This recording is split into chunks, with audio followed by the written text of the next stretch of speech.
Hi, I'm Pratim Ranjan Bose, and you are watching Podcast with Pratim, presented by Iravati Research and Communication Center, or IRCC. I have with me Mr. Subhendu Moitra, investment banker and founder director of Coeus Advisors. We will discuss budget.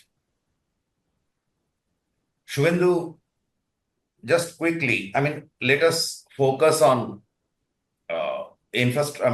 mostly infrastructure. Modi government and infrastructure are synonymous, and also the couple of sectors which are emerging or are witnessing are of increasing importance, like defense, uh, urban infrastructure, like nuclear energy, where we are going for nuclear power. There is an attempt which the finance minister hinted that there will be changes in the act, so that I understand that the commercial power stations, nuclear power stations of a certain capacity, will be brought out of Department of Atomic Energy's purview, or there will be less restrictions, because otherwise it's very difficult, very cumbersome for a nuclear private sector to invest in nuclear energy.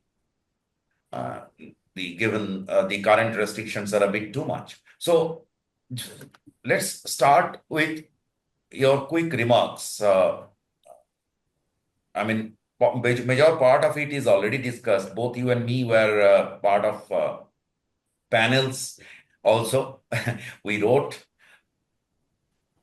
How do you look at it?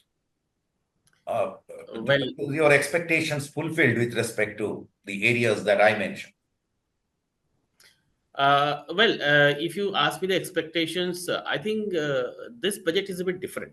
Though people are all very excited about this 12 lakh tax-free thing and all, so that is what is overshadowing everything. But if you look at the other way, I think this budget, if nowadays finance ministry, comes with a presentation every time just after budget. So presentation starts with that, what is the focus, goal, and all. If you look at that, I think slowly we have to be living with this particular thing, that government's role or government expenditure, we have to look beyond that. We have to look at the policies, the reforms. If you see that this time the first slide talks about the goal, which is of course Vikshit Bharat by 2047. So we have to do grow. Then what are the vehicles? That is basically reforms and inclusivity. So government will focus on reforms. Government will ensure that there's an inclusivity, so that one group doesn't get too much, or there's a balance. So that's that kind of things. And then there are engines and all.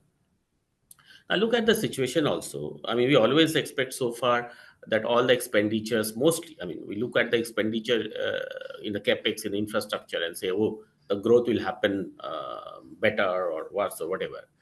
But look at the situation that when we are saying for next 15 years or next 20 years, I have to grow at 8%. Is it possible that every year government will raise tax and spend and then only will go at 8%? Or we need to do something beyond that? So that we have to think, very critically.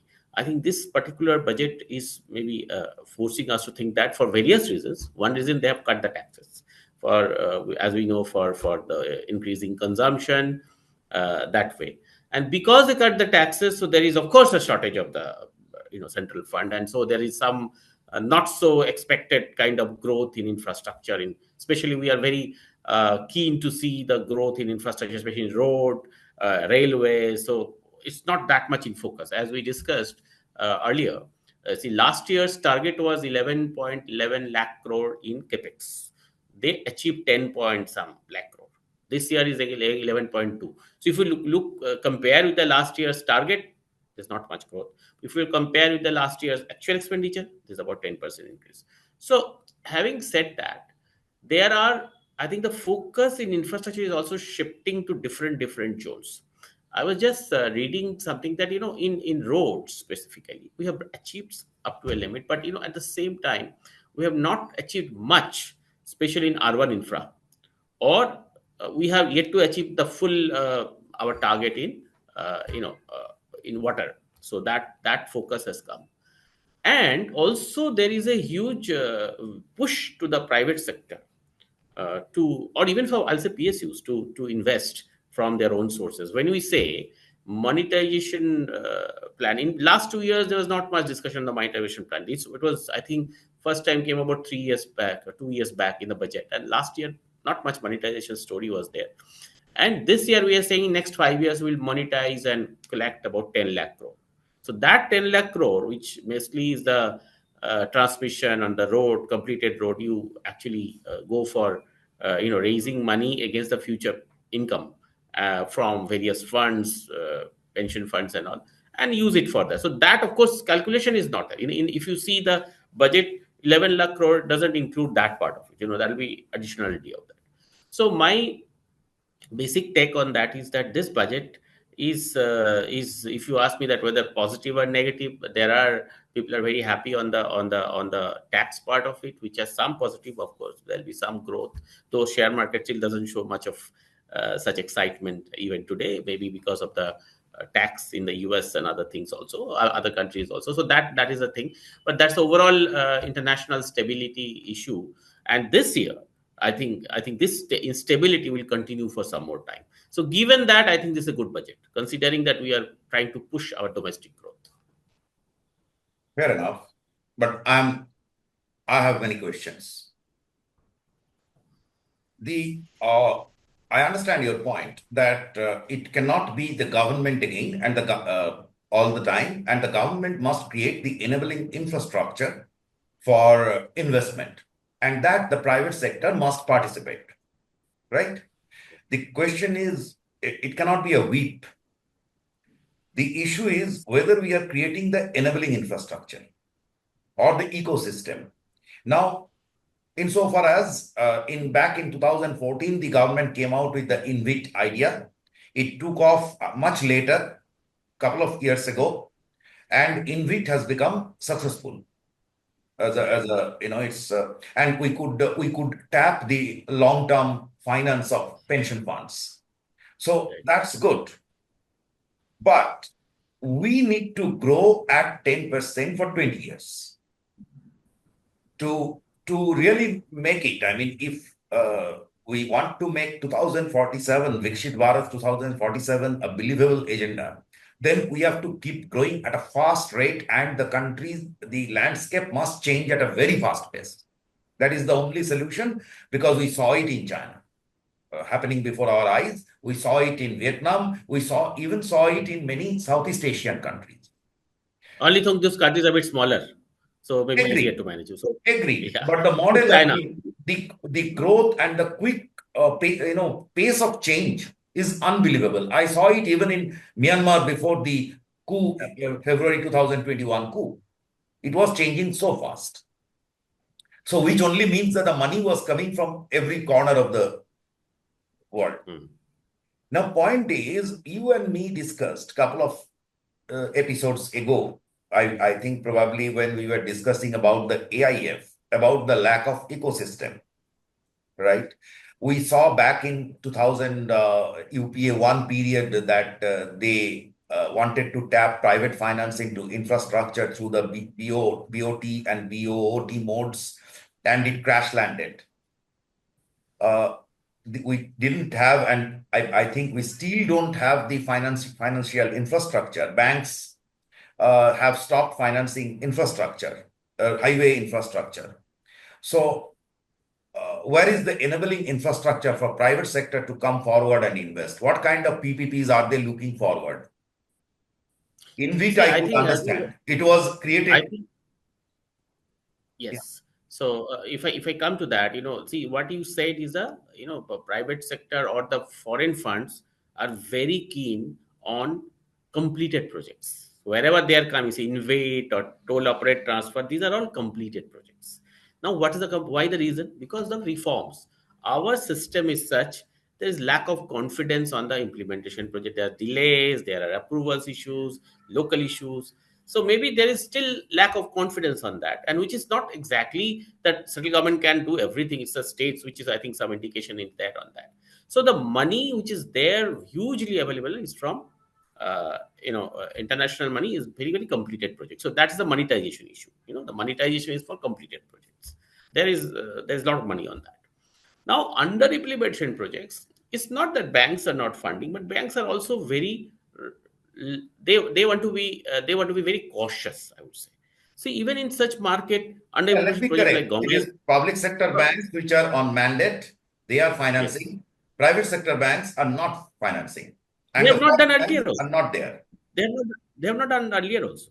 Even foreign banks have never done it. Only multilaterals or in PSU banks have done it. Those banks have never touched it, and because they were always in the retail or in growing in that area. So anyway, having said that, yes, there are now new institutions have come, like NAFID has come. Also, you might have seen, there is the budget. It talks about a product of partial credit enhancement, which will be NAFID. It was IIFCL was already doing it. Now NAFID has been given, mandate to do partial credit enhancement. Which what happens in completed project? Because if the ratings are lower, they give a partial credit enhancement. It is upgraded and it can go to market and raise money. So that is what has also come in this budget. This budget has indicated that. So I think there are institutions who have come. A government has tried to push it that, but I would say that yes, foreign or international banks are not there. We have to still keep on reforms, regulations. Our actually banking RBI regulation on infrastructure funding is also pretty not exactly in sync with the international market. We maybe have to correct that way. So, having said that, I would say that for a viable project, there has never been a shortage of fund. It has never happened. A project is viable just because the shortage of fund project is not. It's not happened. You just see deep drive into that, you'll find this project is actually unviable. So this is what is my take, because I have been in infrastructure funding for a pretty long time. It does not happen that none of the projects got rejected because there's no money, nobody wants to give money. Not like that. So this is one thing. So the money is there, but maybe the private sector also need to be a risk averse and enter. Of course, we can't force them into that. We have to keep reforms in such a way, compliances in such a way that they can do it, and especially EPC contractors in a very dire state. Now, which we discussed, last time. I think one of our episodes we discussed that L&T, Larsen and Toubro, has decided Executive. not to go They exited develop. exited infrastructures They're altogether. It's an only infra company. is infra company. They don't want to be developer. They want to be only EPC contractor. They have become so risk averse. So I think government has to also, look into those areas why they have exited. I can give you a small example why they have exited. What are the things which hit them? They had a project in Hyderabad, metro project. During Corona, there was, government asked them to shut the project, state government, of course, local government that time, they not to run it. As per the concession agreement, in such cases, they can ask them to do that, but they are supposed to be compensation from the state government, as per the concession agreement. That didn't come up. So they thought ki if the agreements are not being followed, why? And some people will go to now. Somebody said, "Oh no, there was a dispute that way, that this way." You go to court. Now in the courts also it takes years to come. Come with the verdict. So somebody which has been agreed on some concession agreement or something by particular government, and for whatever reason, after that agreement, if they don't pay and they say that they go to court and all, so those kind of we need to do those reforms also very very keenly. Of course it's not a part of budget. I think that our legal system that slows, legal system need to speed up such cases where it No, I'm the just confidence in interjecting. I'm just developers. interjecting. In a way, I have been into this space for 3 decades. I'm same with you. I have been a journalist, and you were lending money or arranging funds, but we were tracking the same issue, and we have been hearing about these things, that what should be done for so many years. The point is very simple. If my point is that that everyone knows that the government has to increase spending, infra spending, or there has to be more infra spending. Forget the word government. Second point is that there were many lessons learned. You said that L&T exited. L&T was synonymous with infra development, right? Right. So when they exited, whether you have gone back and cross-checked what went wrong. Third point is you are saying about Andhra Pradesh. You may remember about solar projects when this the previous government came. So many projects, so many such projects, They so went many for examples. tariff revision, unilateral tariff revisions. So point is, it is now very clear to the investor. Is it that the investors are risk averse, or your system is not investment worthy? So I would say that system needs to change specifically. It's not exactly why you become risk averse, because otherwise Indians are good entrepreneurs across the world. They are an entrepreneur mind. There are people who are ready to invest anything, very risky things also they are putting money. But the thing is that if they know that there are so many problems there, if there is an agreement and ultimately somebody will come and say, oh, I don't agree, let's go to court. And the court will take for next 10 years. Who will do that? Because there's huge money at risk. Because in infrastructure, what happens? Everywhere it's called that in infrastructure, the funding is totally agreement based.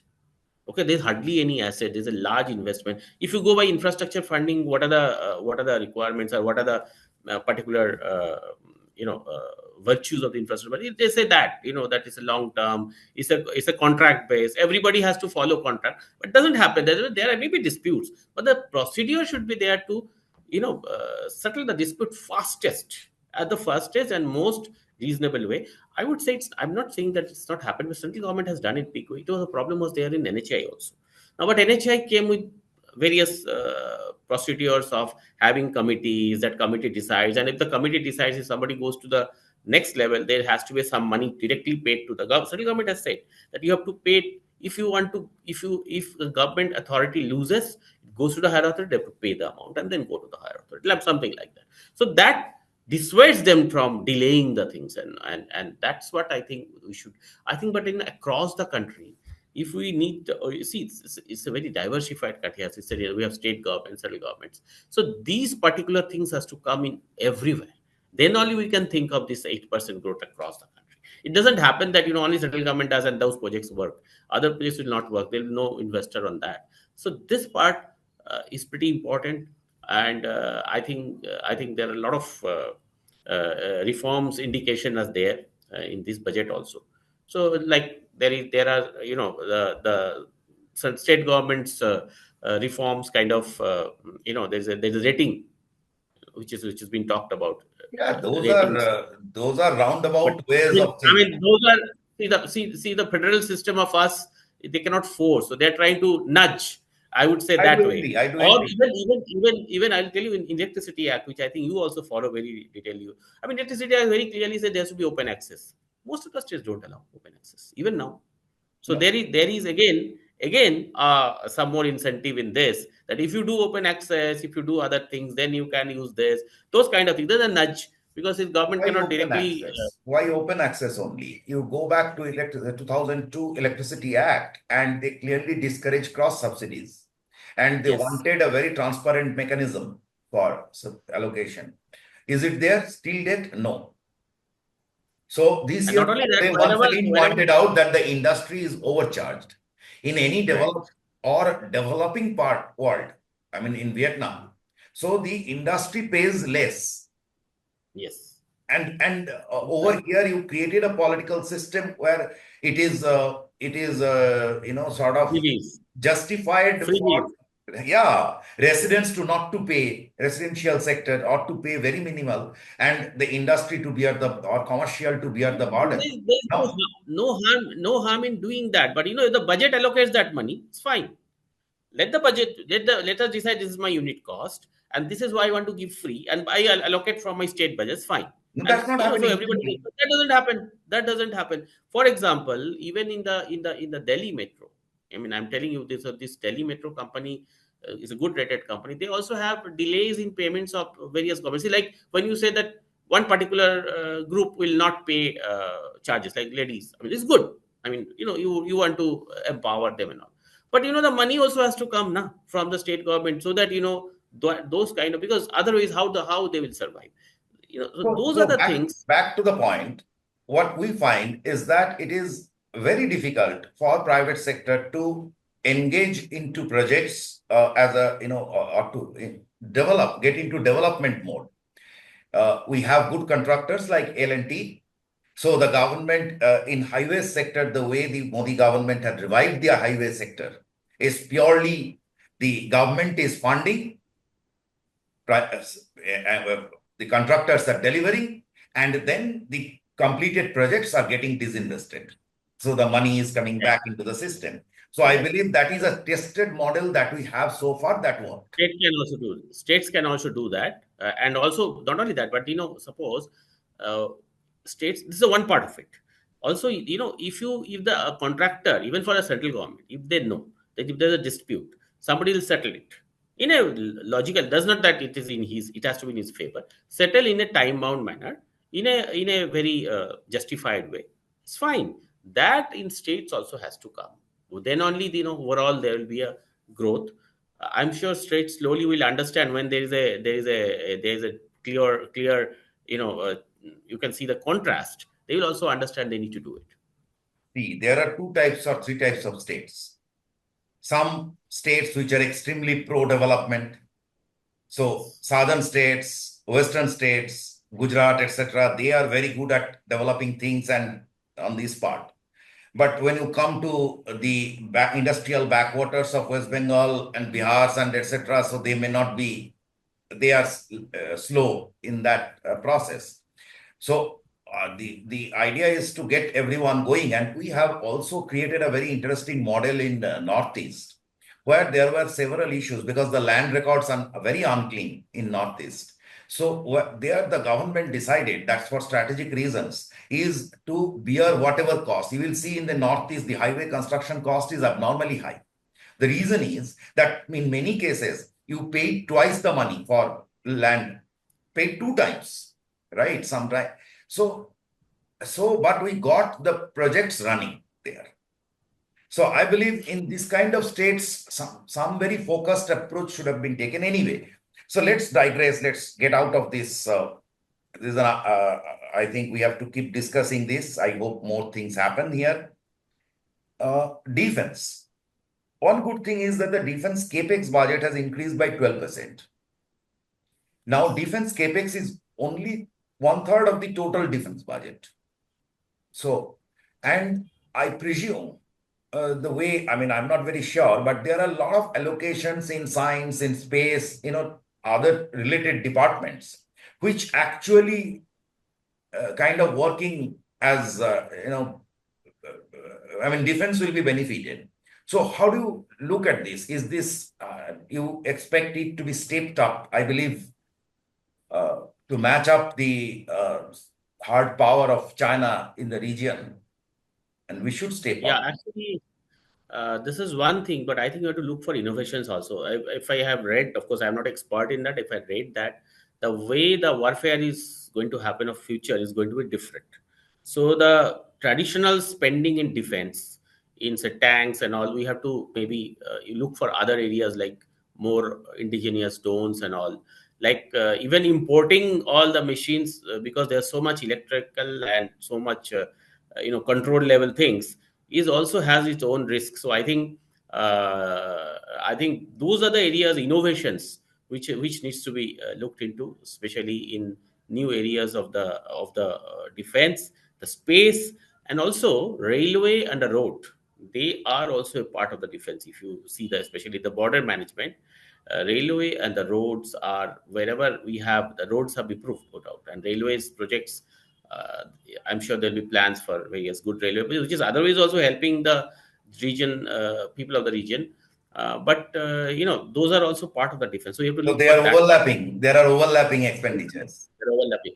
See that if you see that the border areas, those communication things have changed in last 10, 15 years. You can about 10 years you can see quite a substantial change. If you go to even if you look at the Kashmir connectivity, the Any border Ladakh, the area. Arunachal, the Look whole at of look at Northeast. look at Northeast. Northeast, huge changes. So I think that's very important. That's very important. In addition to this budget of traditional defense expenditure. Right. Yeah, so it's a very good point actually. When we are looking at typically budget allocation, we are missing out the point that the government has taken a very concerted effort Hmm. to match the deficits. They know that there is shortage. So what they are Yes. doing is they are using funds from various other departments in channelizing it and very cleverly. I know that Right. even CSR funds are targeted in certain areas which are Hmm. going to help out the strategic things. So Right. the now into the one interesting thing, I think is very good. The drinking water project, they are going to make it up to 100%. 100%. There is increased allocation in PMAY, but Mm. there is the this PMJY is extended to the which is PMJY for means that we are aware of that government scheme. I forget the name of insurance. What is that scheme? Yeah. I think it's Prime Minister. I mean, basically for Jan Arogya Fasal and Yojana, other Prime Minister Jan Arogya Yojana, but the Ayushman Bharat, right? It's part of Ayushman. Prime Minister Jan Arogya Yojana. So that is extended to gig workers, which is very good. Mm. But in urban infrastructure, we all know that we are seriously lacking on urban infrastructure. And some work has already begun. Bombay is revamping its infrastructure like anything. So So urban infrastructure, the main issue I will be the way the municipalities work.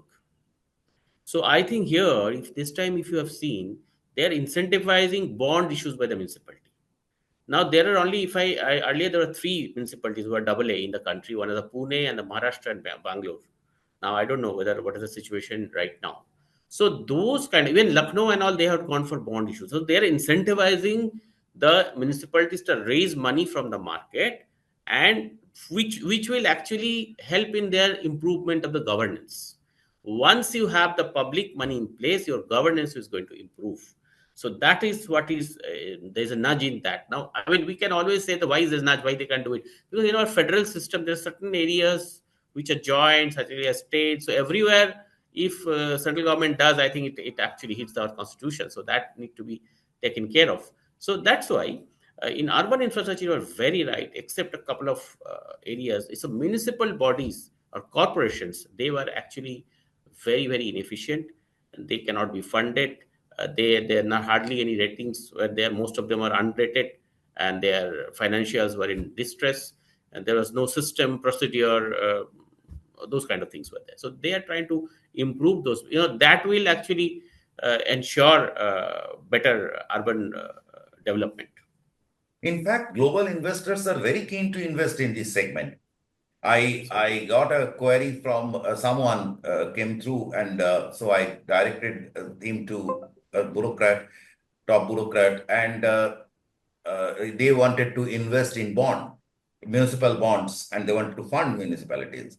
But clearly, after getting aware of the things, so they backed out. I mean, anyone. actually, I'll tell you one story of Jal before the Jal Jeevan Mission came. So international fund came to us, me, I mean, when I was working, they want to invest in the water, and they want to across the country. They want to invest in the water for this purification of the water and supply to the households and all. So the main thing, and they're done in other countries like China, but they said the main problem here we are facing is that every municipality is like a government, every panchayat is like a government, and I cannot have a standardized agreement and get it signed, standardized terms. Everybody is negotiating, so I can't do this. That'll become too expensive for us. So that has been helped by the government by taking by the Jal Jeevan. So I think in the municipal other areas also that will be that issue. So it needs to be improved. They need to understand that for attracting money and improving the quality of the life, they need to reform themselves. Look at the problem. Jal Jeevan is creating the infrastructure, right? Creating the infrastructure and letting the water go. Now, Right. the central government has to create the next stage of infrastructure for O&M, operation and maintenance, to ensure, which means that the local, ideally, it should have been otherwise. The local bodies should have owned that infrastructure, and they should have gone for the next level. They should have collected taxes, and they to invest into operation and maintenance parts. Huge work is done. I was traveling to the countryside recently, and I saw so many. The village landscape is full with water, tanks, and Thanks. So a lot of work is done. The issue is that no one is owning up. The local bodies are not owning up, and they are looking at passing the buck kind of. You come and invest and give us money, we will spend, but we are not going to own up. That's a very, very big problem. I don't know how, but again, I must also add that there are examples from in Kerala. There was a local body was corporatized. There is Yeah, a here local bodies have come. Yeah, that's a good idea. I think that, I think people have to ask for it. Until people get aware, I think Kerala, because there are much more people who are much more aware of the things. Once the people demand from the elected bodies, if they demand something different, so they are getting that. So if they demand those kind of services which improve the quality of life, they'll get it. They'll be forced to get give this, the local bodies, which is right now they're not bothered. so it sad to say, but you get what you deserve kind of a situation. So just quickly, I very much like the idea of keeping the employment guarantee scheme allocation stagnant. That I think is a serious leakage on the system. This money is not properly used. It is mostly taken as an easy money for the system. Uh, and I like the focus on agriculture in Bihar because that state must come up if India has to make a move. Yes. Actually, agriculture, there is a huge push this year, a huge push. And its indication is very clear. They are incentivizing the farmers to come in a structured way instead of the way they were farming so far, which is a good idea. If they agree for that, or if they accept that, that is going to help So what agriculture in the they're future, because doing, agriculture. if you put the survey and the budget side by side, you will see Yeah, that what they're doing is they are trying to make agriculture more profitable. For example, yeah, and say makhana. Now, Bihar is a superfood, and Bihar has already been a huge supplier. It is the world's largest supplier of makhana. So the makhana thing is being pushed, and so there are many other things, and it's a good.